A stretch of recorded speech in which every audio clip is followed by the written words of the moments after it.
Jaundice हो रहा है, निमोनिया हो रहा है, उनको डायबिटीज हो रही है, बच्चों का पेनिस ही डेवलप नहीं हो रहा, महिलाओं के कई बच्चियों के पीरियड्स ही नहीं आ रहे, हार्मोन्स बिगड़ रहे हैं, और ये वजह है हमारा गलत खान पान, गलत आहार, गलत दिनचर्या। अगर पूरा भारत ये 3 काम कर ले, सुबह उठ के उकड़ू बैठ के गरम गरम पानी पिए, हर्बल टी पिए या हल्दी अदरक कड़ी पत्ता चबाए, नीचे बैठ के यूरिन करना शुरू कर दे। आप बोलोगे हम पेंट पहनते हैं, दिन में नहीं कर सकते, तो सुबह नहाते टाइम, रात को सोते टाइम आप नीचे उकड़ू बैठ के यूरिन करना शुरू करें, जिस तरह मुसलमान भाई करते हैं आपको भी करना होगा। हमारे वेदों में, हमारे पतंजलि योग सूत्र में हमारा खाना खाने के 3 तरीके बताए गए हैं। नंबर 1, खाना वज्र आसन में बैठ के खाओ। नंबर 2, अर्ध वज्रासन में बैठ के खाओ, एक पैर मोड़ के एक पैर सीधा करके। तीसरा, उकड़ू बैठकर खाना खाओ। और ये तीनों बातें मुस्लिम धर्म की कुरान में भी लिखी गई हैं। तो खाना वज्रासन में खाना है या अर्ध वज्रासन में खाना है, अगर आप जिंदगी भर स्वस्थ रहना चाहते हैं। और मैं एक रिक्वेस्ट करूंगा, अभी भारत में हम बिना प्लानिंग के बच्चे पैदा कर रहे हैं, बिना प्लानिंग के, कोई प्लानिंग नहीं हमारी बच्चे पैदा करने की, बस हमारा मन आता है हम बच्चे पैदा कर देते हैं। नहीं, ये गलत है। भारत में हर बच्चे को पैदा करने से पहले 3 महीने पहले प्लानिंग करो, 3 महीने पहले तपस्या करो, डाइट ठीक करो, लाइफस्टाइल ठीक करो, अपना अंडा स्ट्रॉन्ग करो, महिलाओं को बोल रहा हूँ, पुरुष अपना स्पर्म स्ट्रॉन्ग करो, अपनी बॉडी को डिटॉक्स करो, इम्यूनिटी बढ़ाओ, वमन विरेचन कराओ, उत्तर बस्ती कराओ, पूरा पंचकर्म का पैकेज लो, दवाइयाँ जड़ी बूटियाँ लो, डाइट ठीक करो।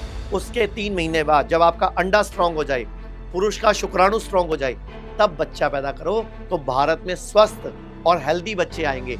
अभी चश्मा लगा बच्चे आ रहे हैं, बच्चों को चश्मा लग जाता है पैदा होने के बाद, जॉन्डिस हो रहा है, निमोनिया हो रहा है, उनको डायबिटीज हो रही है, बच्चों का पेनिस ही डेवलप नहीं हो रहा, महिलाओं के कई बच्चियों के पीरियड्स ही नहीं आ रहे, हार्मोन्स बिगड़ रहे हैं, LGBT समुदाय बढ़ता जा रहा है, हार्मोन डिस्टर्ब हो रहे हैं, और ये वजह है हमारा गलत खान पान, गलत आहार, गलत दिनचर्या।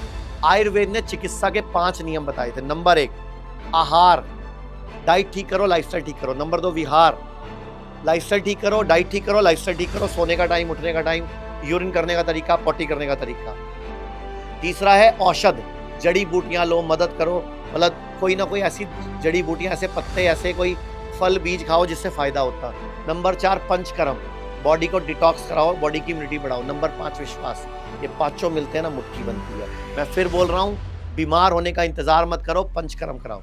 जिस तरह आप स्कूटर की सर्विस कराते हो, बाइक की सर्विस कराते हो, कार की सर्विस कराते हो, अपनी कब कराई थी पिछली बार?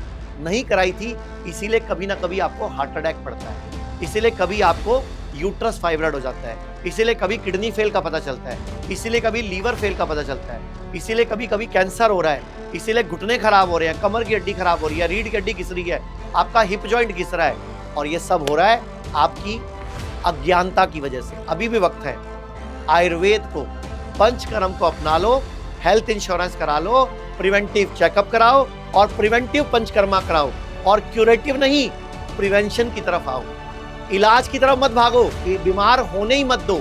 यानी कि prevention is the only cure. लोग कहते हैं आयुर्वेद गंभीर बीमारियों का इलाज नहीं कर सकता, लेकिन अगर पूरे भारत में कोई गंभीर बीमारी से परेशान है तो आयुर्वेद को ट्राई करने तो आ सकते हो ना, पंचकर्मा करा सकते हो, नुकसान तो कुछ होगा नहीं, लेकिन बॉडी हील कर गई तो जिंदगी आपकी बन जाएगी। और सभी प्रकार के हेल्थ इंश्योरेंस हमारे 120 सेंटरों पर चलते हैं।